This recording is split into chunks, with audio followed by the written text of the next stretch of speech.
Well, hello, Masterpiece Women. Welcome back to the Masterpiece Women podcast. I'm Tina Raines. If this is your first time, welcome, welcome, welcome. I'm the founder of Masterpiece Women and host of the Masterpiece Women podcast. And I'm super excited today to have Dena Patton with us today. Dena Patton is an elite business coach and transformational speaker. She works with thousands of purpose-driven business owners, world-changing leaders all over the world. And so it's super exciting to have you, Dena. I was reading your bio. I was like, this is awesome. You help clients go, great companies. You're helping to increase their revenue and their impact. You've been doing training for like 22 years. I was like, wow. I think we need to work together. You sound phenomenal. And it's the first time Dena and I got to visit. And I just love her mindset and what she's doing. And she helps her clients to build great companies, break records in their revenue and their impact. She's founded Dena Patton Coaching. She has, and it's a training company, like I said, for 22 years now. While she's also created this greatness methodology. And I would love for you to talk a little bit about that with us today and the 3-pillar coaching approach that you also have. That's just so, and we're going to have our entire bio down below, ladies, because I could stand here and tell you all kinds of incredible things, but I'd rather, Dena, you share with the women, who is Dena Patton and how did you get started in your journey? Well, thank you for having me. I love this conversation. I love your podcast and super excited to be talking with you today. My journey started years ago. I actually owned a PR and marketing agency in New York City that was going really well until it wasn't. I was not taking care of myself, which I learned is a very, very important part of owning a business. And my business was killing me. And I had a minor stroke at 27. Oh, wow. And I think that was, I call it my blessed interruption, that it was God's way of saying, you are on the wrong track, girl. And he has a funny way of doing that sometimes, doesn't he? It's a funny way. So that was a rough moment where I had to really do life differently. And I ended up selling that business and getting a coach and really reevaluating my life, both my personal habits, my business habits. And I had to do some serious course correcting to do it better the next time. And so I started Dena Patton Coaching and Training in 2001. And it has been an incredible journey of not only my own growth and growing up in this business, but serving so many entrepreneurs and leaders around the world. And, coaching and training back then, people were like, you're a what? They never heard of coaching. It was a very, very small industry. But it's been incredible to see this industry grow and people embracing coaches, whether it's a health coach, money coach, mindset coach, business coach, and there's so many parenting coaches. If you need support in an area of your life, hire a coach. So that's how I got into coaching. I love it. I feel like I'm just getting started because there's something about being in your 50s where there's a second wind because your confidence, you have that experience, and it's been a really fun ride. I love that. Well, I couldn't agree with you more about coaching. And that is actually our topic this week, is having a growth mindset, because it is so pivotal in our life, in our business, in our communities that we serve, to make sure that we are constantly growing, that we have the mindset of constantly, continuously growing. And for me, coaching, when I hired a coach when I was 25, when I started my business, my healthcare staffing business, I spent a lot of money on a coach and surrounded myself with people that were smarter than me to be able to pour into me, because someone who made millions said to me, Tina, the number one thing I can say to you is invest in a coach and surround yourself in a community of people smarter than you and learn from them. And it's the best piece of advice I think anyone ever gave me in business. Yes. Well, they paid the price for the mistakes. Exactly. You don't have to pay the price. Sometimes making one mistake in your business, it could be a revenue mistake, it could be sales, it could be hiring mistakes. People, especially inexperienced entrepreneurs who, we're not born knowing HR and how to hire. And you hire the wrong person, you onboard them, you train them, you pour all this time into them, and then 6 months down the road, they're the wrong fit. How many times do you have to do that over again? Every time you do that, that's wasting tens of thousands of dollars, right? And so versus hiring an HR coach or a business coach that's trained in that, right? So it's really important. I think as we age, we get that we drop our pride where we have to do everything and have to have all the answers. And instead, let's hire a coach. So it was a big deal for me. It helped me reassess my life. And one of the biggest things that I learned was self-care. And what I learned around self-care, it is a crucial element, not just of being a wife, being a mom, and being a busy woman, but being a business owner. I actually require all of my clients to have a CEO self-care plan, is what I call it. But it is an intentional mindset and actions that take care of your mind, body, and spirit daily, weekly, and monthly. And this is why self-care is the fuel we need to be the business owners and the leaders we need to be for our clients, for our team, for our revenue. I don't know about you, but being a small business owner, I'm the creativity, I'm the innovation, I'm driving the train. So if I'm exhausted and have brain fog and am not sleeping and I don't have any margins in my schedule, I'm not getting fueled in creativity, and I'm just a warm body, your business is probably going to implode somewhere or it's just going to come to a stop, right? So you have to remember that there's a huge ROI of self-care. And that's the first mindset shift, is letting go of the smallness story that self-care is this fluffy thing that we don't need, right? Like, oh, I don't have time for that. I'm too busy. I'm too busy. Well, that's a mindset. That's a smallness mindset is what I call it. It's a limitation that is robbing you of innovation and creativity that causes revenue, causes impact, right, in our businesses. And the fuel for that is you getting enough sleep, having margins. I work 4-day weeks. I run 2 businesses and I'm a global speaker and I work 4 days a week. It's all about structuring and designing your days well and using your time well so that you can do the highest and best use, right?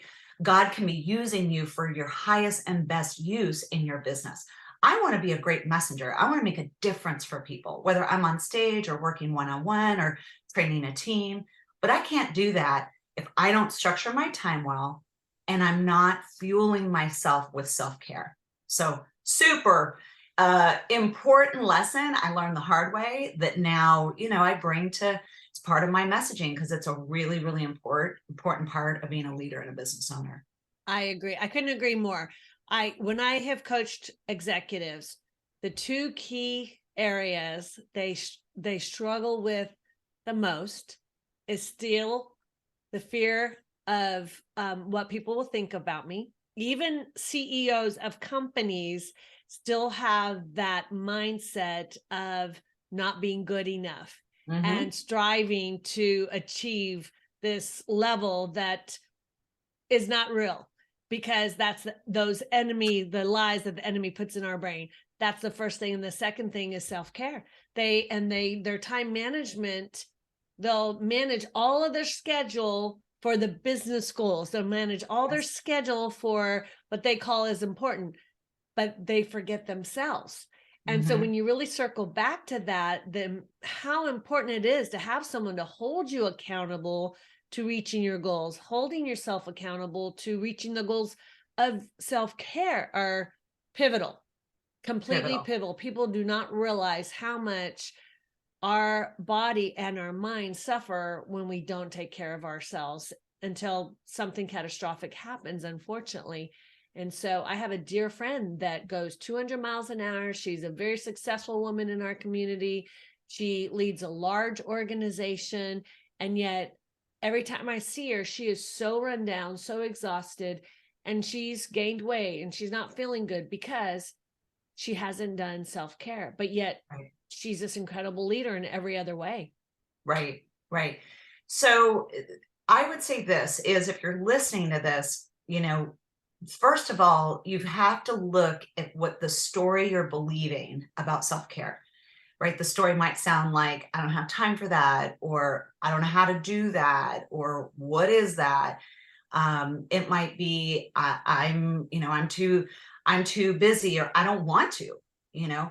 And that, I don't want to is more of a self-esteem issue of, you don't want to take care of your mind, body, and spirit because you don't feel like you're worth it, right? So that's a whole different bucket. But shifting from a smallness story of, I don't have time for that, versus a greatness story is, I'm going to make time for that. And I'm going to start small and I'm going to grow, right? I started working out a year and a half ago, lifting weights, 1 hour a week. And even that was really hard to get into my schedule. And then it grew to 2, and then it grew to 3 just recently. And I'm telling you, I've lost 15 pounds, the strength to be in my 50s and have strength.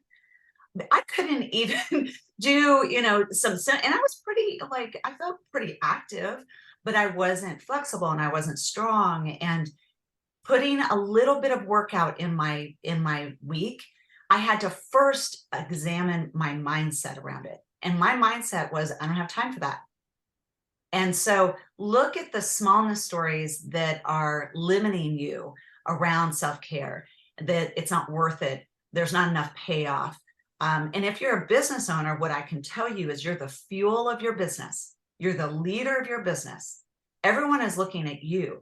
So if you don't have self-care, you probably don't promote it in your team, right? And you probably have an unhealthy team.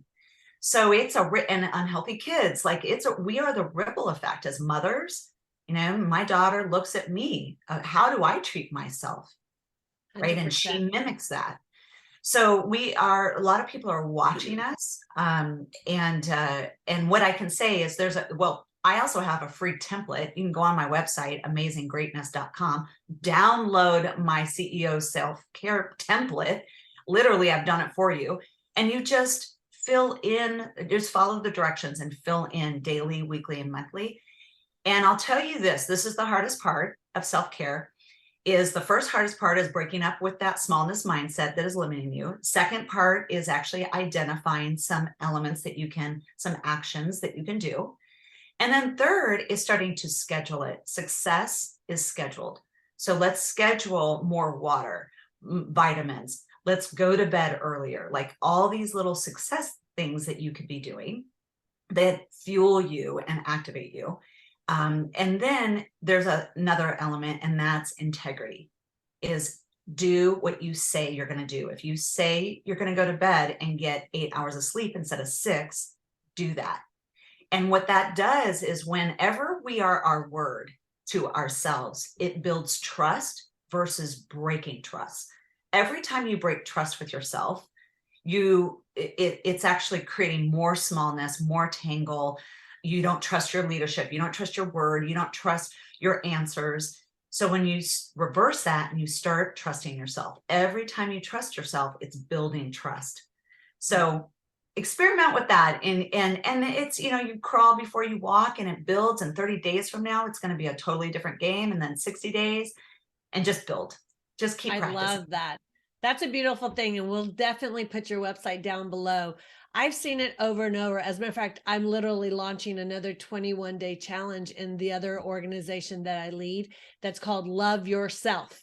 Because Yes. when you start loving yourself and you change that mindset, and as entrepreneurs, you step into that CEO role instead of being the entrepreneur, your life changes. And part of being a great CEO is scheduling things properly, teaching your team to balance to achieve their goals in a timely fashion. And so I know that's one of your favorite topics, is talking about how do we transition our mindset.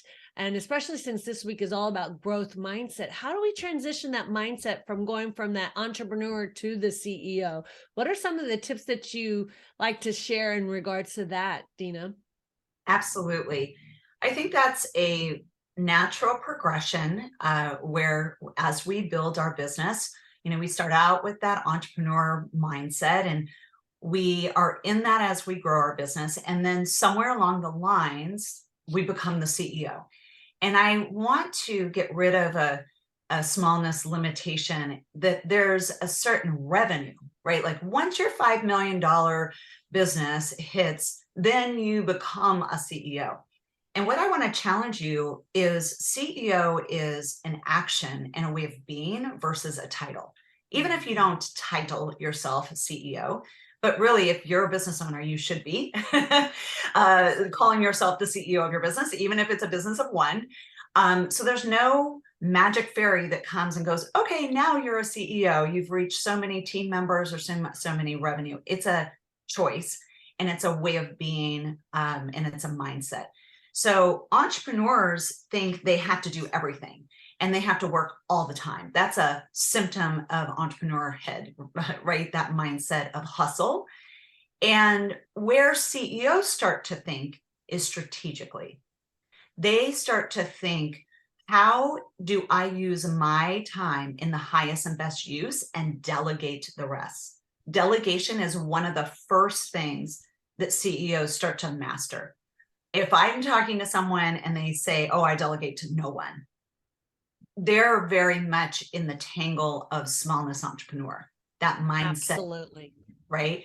100%. So yeah, it's delegation is a function of your mindset shifting of, I don't have to do everything. In fact, I shouldn't be doing everything, right? What is the highest and best use of you? When you look at my schedule, the only things that are on my schedule are things that I can only do. No one else can do, right? No one else can do a podcast. No one else can do my keynote speaking. No one else can do my coaching or my training, right? But everything else in the business is delegated to other contractors or employees.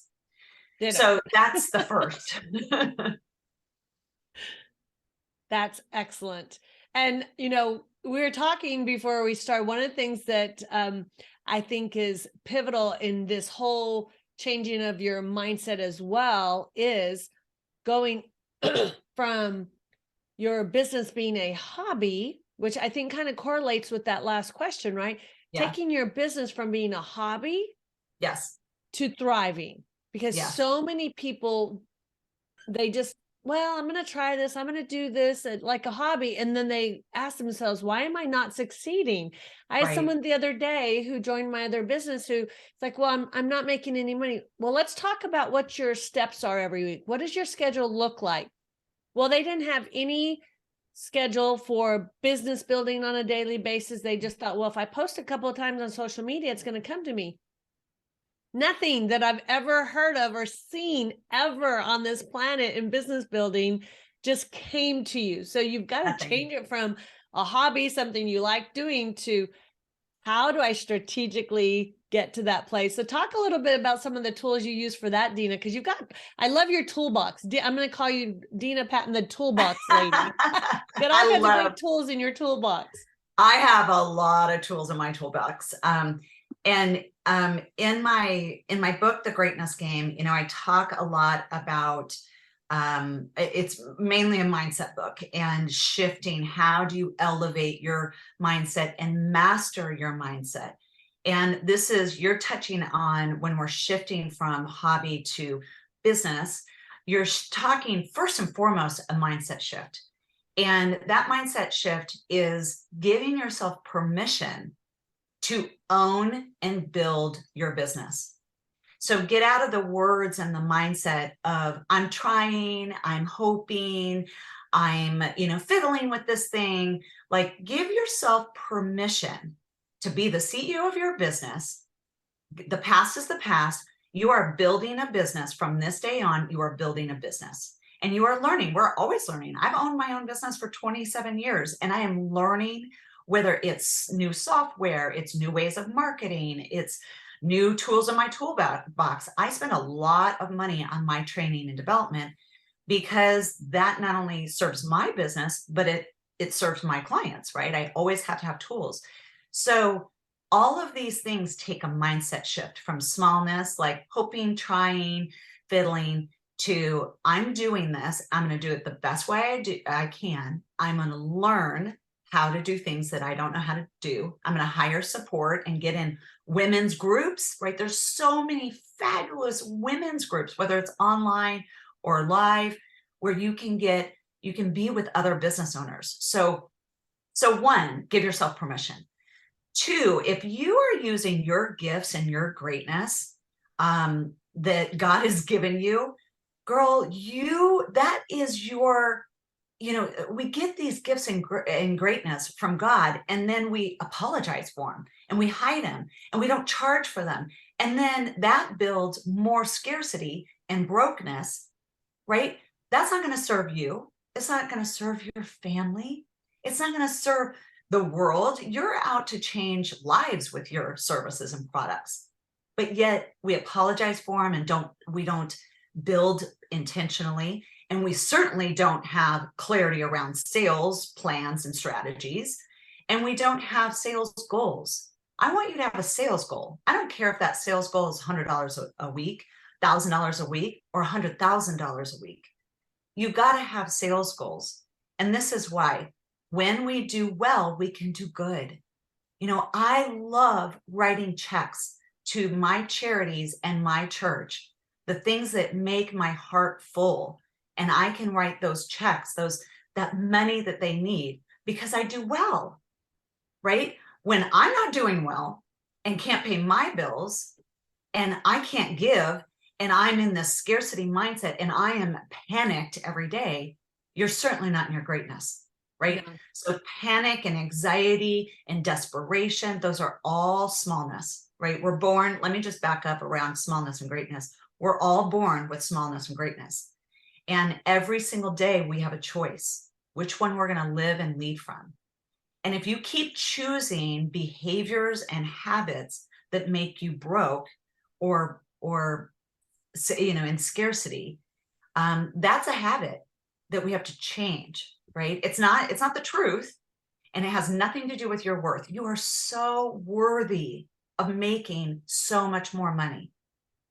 And I know, for me, I grew up with a single struggling mother. And, I listened my whole life to her saying, we don't have money for that. We don't have money for that. And it builds a narrative and a relationship in your mindset of people like us don't deserve money, or people like us don't have money. And then you become an adult, and guess what you have? That mindset. And we have to come out of agreement. Here, listen to me here. You have to come out of agreement with these narratives that have been in your head that don't serve you and don't serve your business, and definitely doesn't serve your revenue and the impact you are trying to have in the world with your business. You have to come out of agreement, right? And a new agreement called, I'm going to make money. I love making money because I can bless my family. I can bless my community. I can bless my church. I cannot be the blessing. I want to be a big, huge blessing to my community, my family, and my church, but I can't do that when I am in a state of desperate and scarcity and being broke. Absolutely. And those words you said, I am. Yes. And, one of the books that we've done multiple times is Think and Grow Rich with a Biblical Application. And one of my favorite things about doing that is chapter 4. So if you haven't read it, ladies, make sure you read it. Chapter 4 is all about auto-suggestion. And when we talk about changing that narrative, the reality is it's a habit. That narrative is a habit. If your habit is to say, I can't, I'll try, no, I am. So I'm going to just share with you like my little, you'll get this here. Let's see if you can see it. Oh, let's see. I see hearts. No, it's not showing it. Oh, well, it's my little narrative board. So I have Yes. affirmations. I have little Yes. sticky note hearts. But I with the see way the my hearts. screen's set up, it won't work. But I want to share that with you because, ladies, if you are struggling with that, and Dena, I don't know if you share I'm sure you've got a ton of tools for that too, because I'm getting to know you real quick here. You got a lot of great tools. But literally write it down every day, ladies. What are those struggles that you have in your mind, the scarcity? Yes. And mine, literally, I have here, I have 1 million people that are utilizing my product. I have my financial goals. I Yes. am making X per month. I am very successful. I am enough. I am. You know, and in the Bible, Yahweh, I am. He is Mhm. the Lord, right? We have, and the Lord says to us to speak it as if it already were. Right. There's scriptures in the Bible that confirm exactly what you're talking about, Dean, and exactly what we talk about over and over is changing that mindset. And so this week, as we're thinking about growth and we're thinking about changing that narrative in our mind, how do you do that? Well, you get a coach, you get in a community, and you repeat over and over the truth of what God says about you. Yeah. And we have, I'll put the link in down here as well, that that's just scriptures. Like if there's these narratives in your mind that you still have, there's a whole list of scriptures that you can replace them with and write out those Yes. scriptures of who That's God right. says you are every single day and That's right. repeat that to yourself over and Yep. over and over. You are his masterpiece. That's how scripture 2 Masterpiece. Ephesians 2:10 we're based on. You are a masterpiece So renewed in good. him to do the work that he called and planned for you so long ago, right? So he Yes. planned these things Yes. for us, ladies. Yes. And getting yourself in a community and changing that narrative is so pivotal for your growth, for your business growth, for your ministry growth, and to serve the world. And that's why we're Right. here, right? Is to change Right. the world. Yeah. And it's important, part of my self-care is I do 30 minutes of prayer and meditation every morning. And one of the things that I do is on my spiritual side, I always do affirmations around I am chosen, I am forgiven, I am made perfectly. With all my flaws, all my everything right in there, God made me perfectly. So those three things, I am made perfect, I am chosen, I am forgiven. Because sometimes we can shame ourselves so bad. We make mistakes every day, and those can pile up. And that shame is real and it's paralyzing. And so forgiving yourself every day, asking for forgiveness every day, and it doesn't need to be 30 minutes, and it can be 5 minutes, but it's really important that that spirit, the I am spiritual, and then the I am mindset. I am a responsible business owner. I am leading from my greatness. I am learning every day. Like these positive, powerful affirmations, what they're doing is I want to say something about positivity and affirmations. You've got to understand what they're doing is the negative narratives that we are in agreement with, right? I am not worth it. I cannot, people like me can't make a lot of money, or I don't deserve money, or, whatever those negative, or I'm about to get a huge promotion to vice president and I don't deserve it, or you're doubting yourself, right? Any of that is narrative in your smallness mindset that your psychology believes right now. There's agreement there.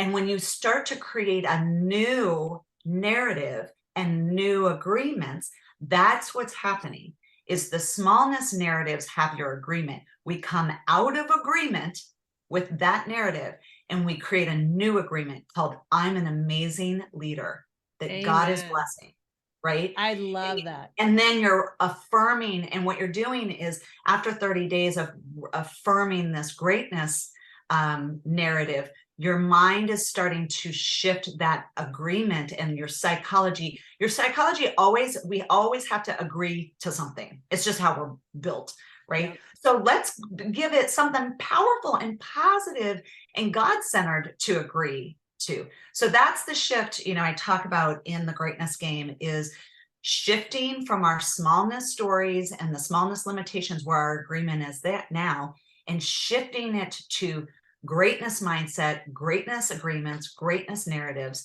And again, go to amazinggreatness.com. There's not just one download, there's 3, and they're all to do with the conversation that we're having right now. I love that. Very positive. You know, it's interesting because it's as if the Lord really wants us to hit on that so strongly, because this weekend we were traveling. So we went to a church in Alabama that we love, Church of the Highlands. And the pastor was talking about that exact thing. And he was talking about his father-in-law who dropped out of school, didn't amount to anything because somebody spoke to his heart when he was a teenager, and it was a teacher who said, you will never amount to anything. That was the narrative he believed for years and years and years. Till he went to a job and he took a test and he walked in and they had offered him something that said, you have to take this test. And he took it. And when they called him, he said, well, just give it to me now. I'm sure I didn't pass. That was the narrative because of that heart that he had, that narrative that had been spoken to him as a youth. And they said, no, you scored the highest of anyone ever. And if you let us mentor you, you're going to do great things. That narrative that day was replaced. And he talked about how we have got to look. What are those narratives? Just like you described, Dena, we have to look at what are those narratives we're believing so that we can step into them, so we can replace those with the truth. And so our words are so valuable to others as well as we're leading our organizations. What narrative do your team members believe that you can replace those negatives with that positive word that they need to hear about themselves? Because oftentimes, if you look at the people struggling, it is still that narrative, just like you described. 100%.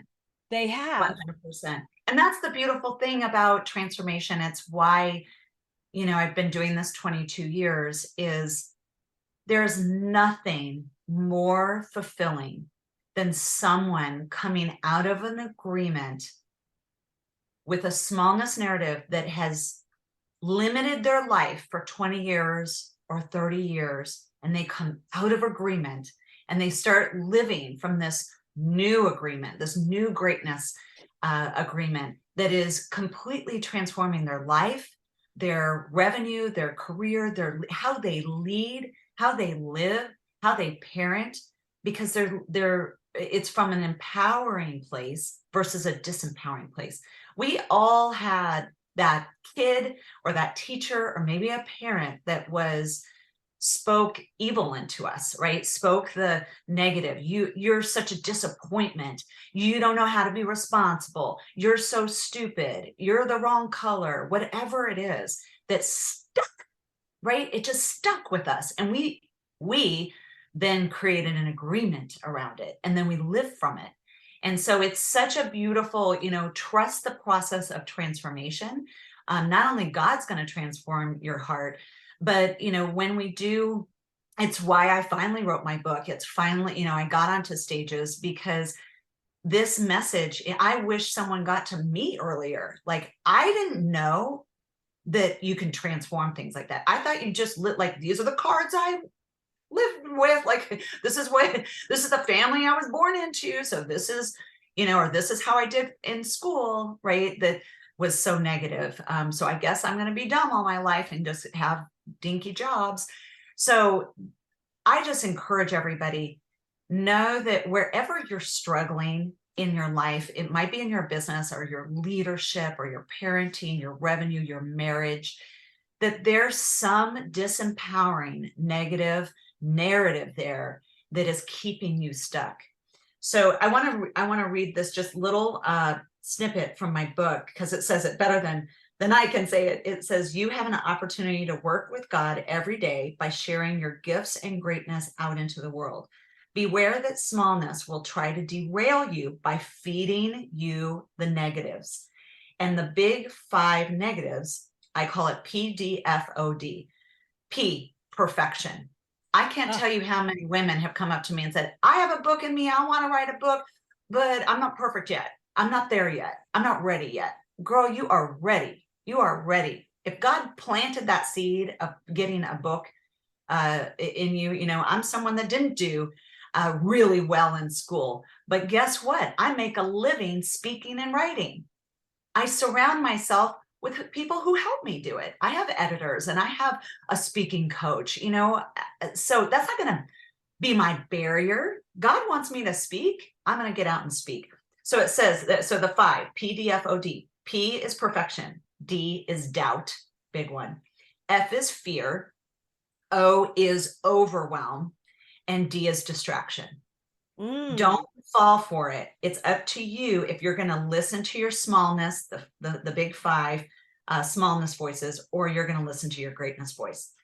So in my 15 years of researching mindset and transformation in leaders and business owners and highly successful people, here's the biggest thing. You can look at people from athletes to CEOs to lottery owners or lottery winners, any successful person that did something successful and it was sustainable.